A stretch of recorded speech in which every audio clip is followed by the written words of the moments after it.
بات دہرا رہا ہوں، یہ میرا ذاتی گمان ہے، اختلاف کیا جا سکتا ہے۔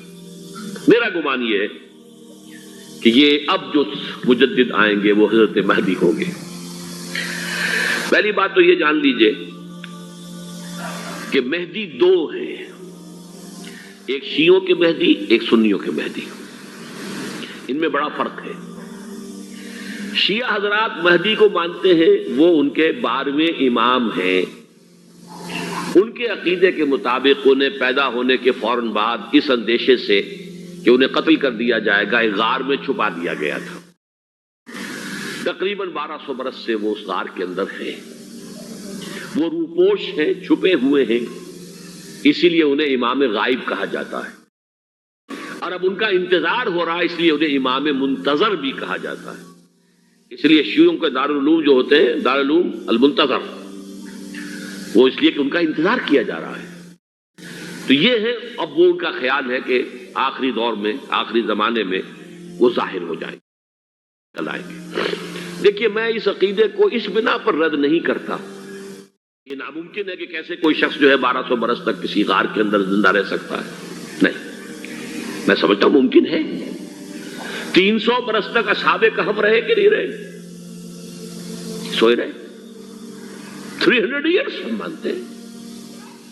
حضرت عیسیٰ اسی حیات عرضی کے ساتھ 2000 سال سے موجود ہیں آسمان پہ کہ نہیں ہے؟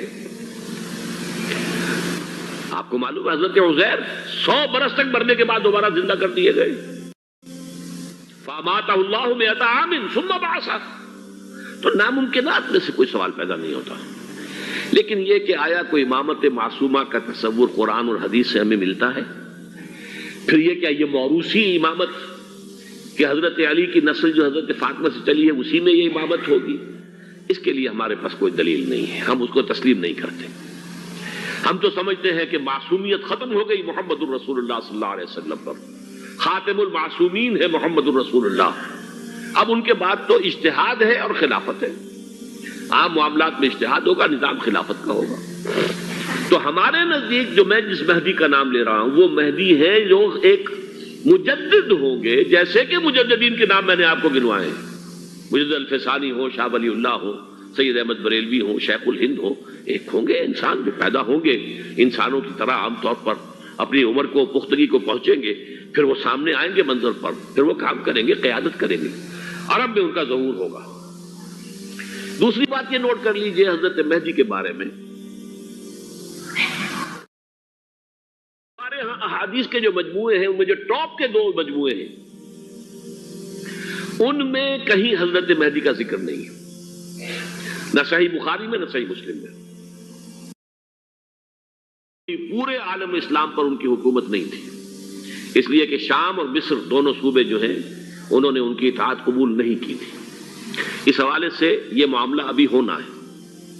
لا تذهب الدنيا حتى يملك العرب رجل من اہل بیتی یواطئ اسمہ اسمی، اس کا نام وہی ہوگا جو میرا نام ہے، یعنی محمد صلی اللہ علیہ وسلم، اور ان کا نام بھی، مہدی کا نام بھی محمد ہو۔ مہدی تو ان کا لقب ہے، یہ ترمذی میں بھی ہے، ابو داؤد میں بھی ہے، سنن ابی داؤد، جامع ترمذی، بلکہ ابو داؤد میں ایک اور روایت ہے، قال، حضور نے فرمایا، لو لم یبقى من الدنیا الا یوم، اگر دنیا کی زندگی میں سے کچھ بھی نہ بچے سوائے ایک دن کے، لطول اللہ تعالی ذلک اليوم، تو اللہ تعالیٰ اس دن کو لمبا کر دے گا، حتی یبعث فیہ رجلا منی، یہاں تک کہ میرے خاندان میں سے ایک شخص کو اٹھائے گا، من اہل بیتی، میرے اہل بیت میں سے، یواطئ اسمہ اسمی و اسم ابی ہے اسم ابی، جس کا نام میرے نام پر ہوگا، جس کے والد کا نام میرے والد کے نام پر ہوگا، محمد ابن عبداللہ ان کا نام ہوگا، اور وہ یملأ الارض قسطا وعدلا کما ملئت ظلما وجورا، وہ سرزمین عرب کو عدل اور انصاف سے اسی طرح بھر دیں گے جیسے کہ وہ ظلم اور زیادتی سے بھر چکی ہوگی۔ سورۃ الحاقہ کے اندر ہے، اللہ کا عرش جو ہے 8 فرشتے اٹھائے ہوئے نیچے اتریں گے، تو یہ تمام چیزیں قرآن مجید میں مذکور ہیں، اور یوم القیامہ یہی ہوگا، لیکن وہ ہے یوم القیامہ، ہم قیامت کہتے ہیں اس کو جس کو قرآن کہتا ہے الساعہ، الزلزلہ، الحاقہ، القارعہ، الواقعہ، یہ ہے در حقیقت جو پہلا معاملہ ہے۔ کہ اس کے اندر جو ہے فضا ہو جائے۔ اب دیکھیے جو علامات قیامت احادیث میں آئی ہیں وہ میں آج آپ کو سنا رہا ہوں۔ ان کو دو حصوں میں تقسیم کیا جاتا ہے، علامات صغریٰ، علامات کبریٰ۔ چھوٹی نشانیاں جو درجہ بدرجہ درجہ بدرجہ درجہ بدرجہ حاضر سامنے آئیں گے۔ ایک ہے بالکل قیامت سے متصل قبل بڑے جو خرق عادت واقعات ہوں گے وہ آئیں گے۔ اچھا، پہلی چیز کے سلسلے میں حضرت انس رضی اللہ تعالیٰ عنہ سے یہ مروی ہے اور یہ حدیث متفق علیہ ہے۔ پہلی علامت حضور نے بیان کی قیامت کی علامات میں سے، اب میں لفظ قیامت اسی معنی میں بول رہا ہوں جس میں کہ ہم عام طور پر بولتے ہیں۔ آپ نے فرمایا علم اٹھا لیا جائے گا، جہالت کا دور دورہ ہوگا۔ اب یہ کون سا علم اٹھایا جائے گا؟ سائنس کا علم نہیں، دین کا علم۔ آج تو ساری قدر و قیمت جو ہے جس کے لیے دوڑتے ہیں لوگ لاکھوں روپے کی فیسیں دے کر، MBA ہو رہے ہیں، یہ جو ہے اکاؤنٹنسی کا پاس کر رہے ہیں، یہ CA کر لیا ہے، یہ کوئی اور جو ہے فزکس میں کوئی کیمسٹری میں ڈاکٹریٹ کر لی ہے، ڈاکٹر بن گئے تو کیا ہی کہہ رہے ہیں۔ دریائے گومل کہاں سے آ رہا ہے؟ ٹوچی کہاں سے آ رہا ہے؟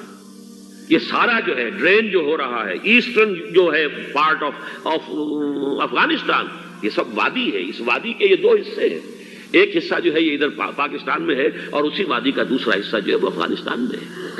کارواں زی وادی دور و دراز آیت برو، کارواں چلے گا یہاں سے، یخرج ناس من المشرق یؤتون للمہدی یعنی سلطان ہی، مشرق سے فوجیں چلیں گی کہ جو مہدی کی حکومت قائم کریں گی، اور یخرج من خراسان رایات و سود، اور خراسان سے سیاہ پرچم چلیں گے کہ جن کا رخ کوئی موڑ نہیں سکے گا، حتیٰ تنصب بیلیا، یہاں تک کہ وہ جا کر یروشلم کے اندر نصب ہو جائیں گے۔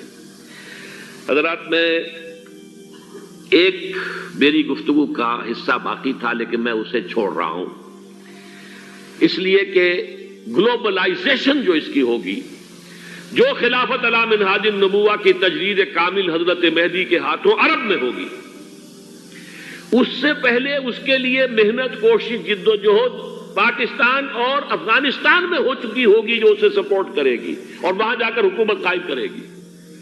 اس کے بعد گلوبلائزیشن کا جو مرحلہ اس کا ہے وہ حضرت مہدی کے ہاتھوں نہیں ہے، وہ حضرت عیسیٰ ابن مریم ان کے نزول کے بعد ہے، جن کے نزول کے بعد دجال کا خاتمہ ہوگا اور یہودیوں کا استحصال ہوگا۔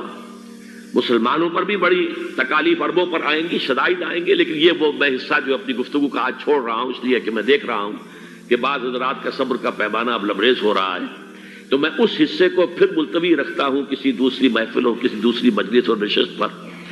آخری بات یہ کہہ رہا ہوں، ہم پاکستانیوں کے کرنے کا اصل کام کیا ہے؟ یہ بختے میں آ پڑی ہے سخن گسترانہ بات۔ پہلی بات یہ کہ ہماری جد و جہد مرکوز ہو جانی چاہیے کہ یہاں خلافت علی منہاج النبوہ کا نظام قائم کرنے کی جد و جہد کریں۔ اس کے دو راستے ہیں، ایک سہل راستہ ہے، اللہ تعالیٰ جس کے لیے بھی اس کو سہل کر دے، اگر بظاہر تو بڑا مشکل ہے، نظر آتا ہے کہ لوگ اسے قبول نہیں کریں گے، کر لیں تو پھر بہت آسان راستہ ہے۔ تمام دینی جماعتیں پاور پالیٹکس سے، الیکشن کی سیاست سے وِدڈرا کریں اور اپنی تمام توانائیاں متحد ہو کر مرکوز کر دیں۔ نمبر ایک یہ کہ پاکستان کے دستور میں جس قدر اسلامی دفعات آ چکی ہیں ان کو جو غیر مؤثر کرنے والے چور دروازے ہیں وہ بند کروائے جائیں، جس کے لیے آپ کو یاد ہوگا میں نے مہم چلائی تھی نواز شریف صاحب کے دور حکومت میں کہ یہ ترامیم آپ مزید کر دیجئے، تو یہ جو چور دروازے ہیں جس کی وجہ سے قرارداد مقاصد ہو، دفعہ 227 ہو، یہ سب کے سب، اور یہ جو فیڈرل شریعت کورٹ ہے، یہ سب غیر مؤثر پڑے ہوئے ہیں۔ کاؤنسل آف اسلامک آئیڈیالوجی غیر مؤثر پڑی ہوئی ہے، ساری چیزیں موجود، پورا اسلام موجود ہے لیکن غیر مؤثر ہے۔